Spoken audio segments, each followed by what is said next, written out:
kasih Tuhan Yesus.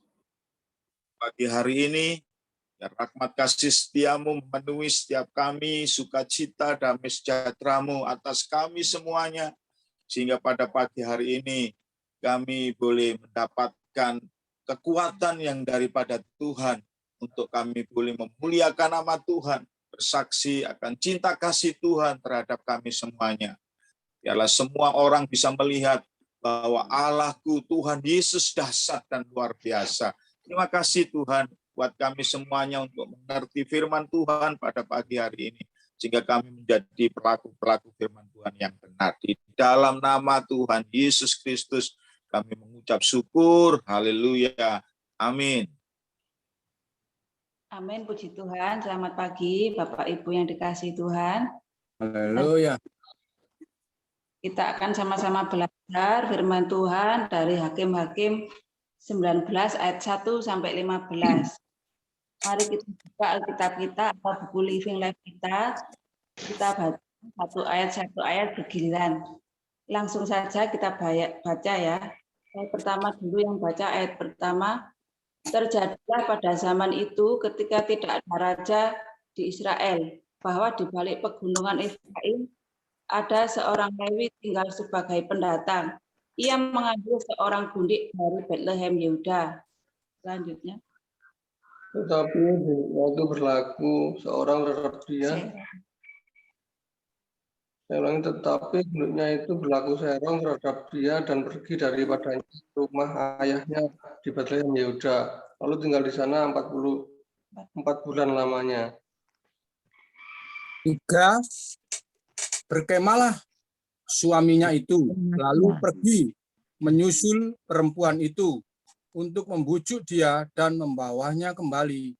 Bersama-sama dia, bujangnya, dan sepasang keledai.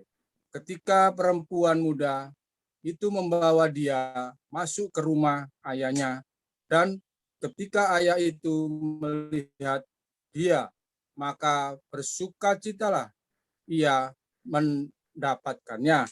Lanjut. 4. Mertuanya ayah perempuan muda itu tidak membiarkan dia pergi, sehingga ia tinggal 3 hari lamanya pada ayah itu. Mereka makan, minum, dan bermalas di sana. Bermalam. 5. Seperti pada hari pagi, dan ketika orang Lewi itu berkemas untuk pergi, berkatalah ayah perempuan muda itu kepada menantunya, segarkanlah dirimu dahulu dengan sekerat roti, kemudian bolehlah kamu pergi. 6. Jadi duduklah mereka lalu makan dan minumlah. Keduanya bersama-sama, kata ayah perempuan muda itu kepada laki-laki itu, baiklah, putuskan untuk tinggal bermalam dan biarlah hatimu gembira. Amin. 7. Tetapi ketika orang itu bangun untuk pergi juga, mertuanya itu mendesaknya sehingga ia tinggal pula di sana bermalam. 8.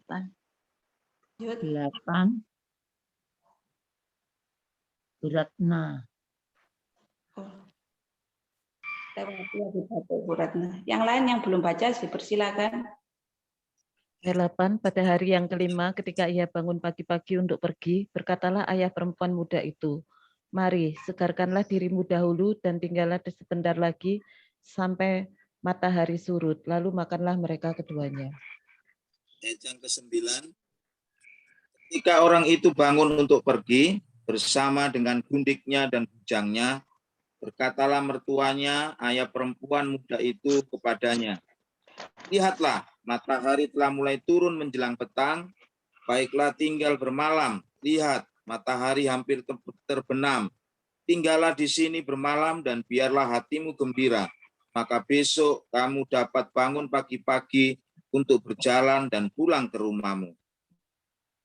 Tapi orang itu tidak mau tinggal bermalam. Ia berkemas lalu pergi. Demikian sampailah ia di daerah yang berhadapan dengan Yebus, itulah Yerusalem.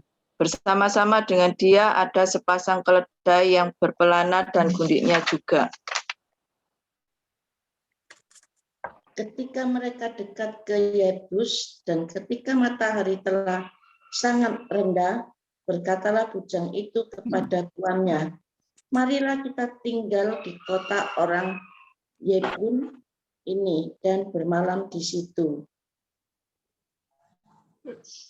Tetapi tuannya menjawabnya, kita tidak akan singgah di kota asing yang bukan kepunyaan orang Israel, tetapi kita akan berjalan terus sampai ke Gibea. Sudah baca, boleh baca lagi.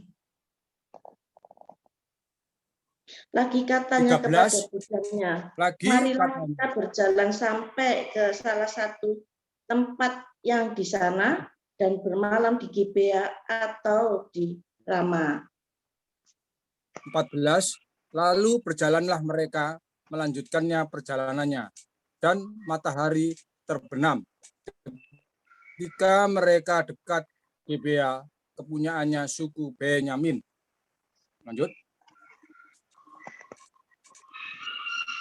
15, sebab itu singgahlah mereka di Gibea, lalu masuk untuk bermalam di situ. Dan setelah sampai, duduklah mereka di tanah lapang kota, tetapi tidak ada seorang pun yang mengajak mereka ke rumah untuk bermalam.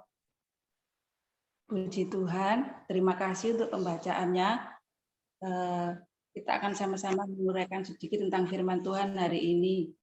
Kalau di dalam Alkitab, perikop yang kita baca adalah patung sembahan Mika dirampas oleh Bani Dan, dan hari ini lanjut yaitu judulnya perbuatan noda di Gibea. Di dalam Living Life kita dikatakan umat tanpa hukum Tuhan. Itulah perikopnya. Saya menyimpulkan kenapa mereka mengalami suatu tindakan yang seperti ini. Sesuatu tindakan yang tidak baik, tindakan yang murtad, yang berbuat sesuka hati mereka di ayat-ayat sebelumnya yang kita baca, dan juga pada hari ini mereka pun berbuat semuanya sendiri. Dari kisah seorang Lewi ini, yaitu di ayat pertama, terjadilah pada zaman itu ketika tidak ada raja di dalam Israel. Jadi waktu itu di dalam Israel ini mengalami suatu kekosongan pemerintah. Mereka pun juga hidup di dalam kemauannya sendiri, hidup tanpa firman Tuhan. Terbukti lewat apa yang dikerjakan seorang Lewi ini. Sudah mempunyai istri, tapi dia mengambil seorang gundik, yaitu di dalam ayat yang kedua. Tetapi gundiknya itu berlaku serong. Menurut saya kasihan sekali ini orang Lewi ini. Punya istri, mengambil gundik, gundiknya berlaku serong. Terus setelah gundik ini berlaku serong, dia pulang ke rumah ayah ibunya. Di sana selama 4 bulan. Setelah dia pulang di sana 4 bulan, suami daripada si gundik ini menyusul ke sana, membawa bujangnya, membawa keledai, menjemput gundik ini supaya diajak pulang kembali ke rumahnya.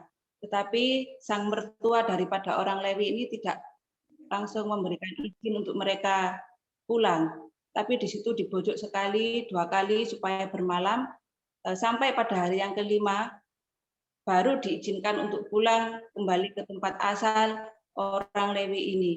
Setelah itu di dalam perjalanan orang Lewi ini tidak mau istirahat, tidak mendapatkan tempat istirahat karena dia menolak untuk istirahat di tempat orang non-Israel. Saya tidak tahu kenapa alasannya kok begitu, karena tidak mendapatkan suatu tempat istirahat, orang Lewi ini menjadi kecewa.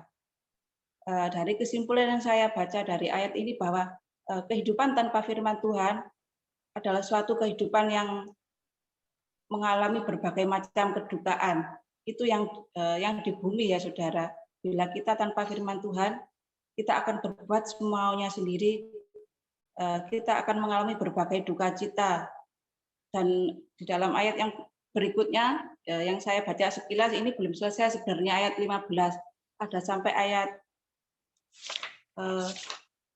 besoknya lagi sampai ayat 30. Orang Lewi ini melakukan banyak tindakan kejahatan yang bertentangan dengan firman Tuhan. Dari awal saya menyimpulkan bahwa orang Lewi ini hidupnya tidak sesuai dengan firman Tuhan. Dia tanpa firman Tuhan, jadi dia berbuat sesuka hatinya sampai dia berbuat yang lebih jahat lagi di mata Tuhan. Tapi dia menganggap itu sesuatu yang biasa. Tetapi kita sebagai anak Tuhan, janganlah bila kita hidup tanpa firman Tuhan kita itu menganggap sesuatu yang biasa. Memang menurut daging kita, menurut kehidupan kita sehari-hari, bila kita hidup taat akan firman Tuhan itu merasa susah, memikul salib itu sangat berat. Tapi bila kita meminta pertolongan daripada Tuhan, apapun yang kita hadapi, masalah apapun, bila kita minta pertolongan Tuhan, kita pasti dimampukan untuk melewati semua itu. Marilah kita tetap berpegang teguh kepada firman Tuhan, karena seperti yang saya dapatkan berkat di kemarin pagi, doa pagi itu, ada firman yang mengatakan, barang siapa kukasihi, dia kuhajar dan kutegur. Oleh karena itu, relakanlah hatimu dan bertobat. Puji Tuhan. Jadi segala sesuatu yang kita alami itu bukan berarti Tuhan itu mengajar kita betulan. Dalam kutipnya berarti Tuhan itu mengasihi kita, sedang mendidik kita. Oleh karena itu, mari kita tetap bertekun di dalam firman Tuhan. Karena ada upah kekekalan di dalam kerajaan surga. Bila kita setia di dalam setiap didikan Tuhan, kita setia di dalam firman Tuhan. Tapi bila kita istilahnya sama Tuhan, seperti orang Lewi ini dibiarkan saja berbuat dosa, dijarnoi, istilahnya begitu saudara, kita akan mengalami suatu kebinasaan, seperti yang dialami orang Lewi ini pada akhirnya. Puji Tuhan, demikian yang bisa saya sampaikan, kiranya menjadi berkat bagi kita, untuk kita hidup terus-menerus sesuai dengan firman Tuhan. Mari kita berdoa.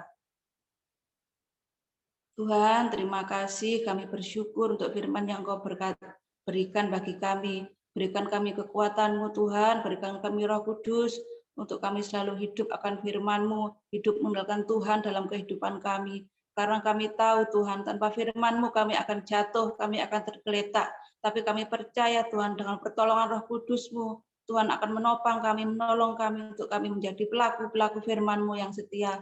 Terima kasih Tuhan, berkatilah setiap kami yang hadir pagi ini. Damai berkat-Mu mengalir bagi kami satu persatu. Di dalam nama Tuhan Yesus Kristus, kami bersyukur untuk firman-Mu. Haleluya. Amin.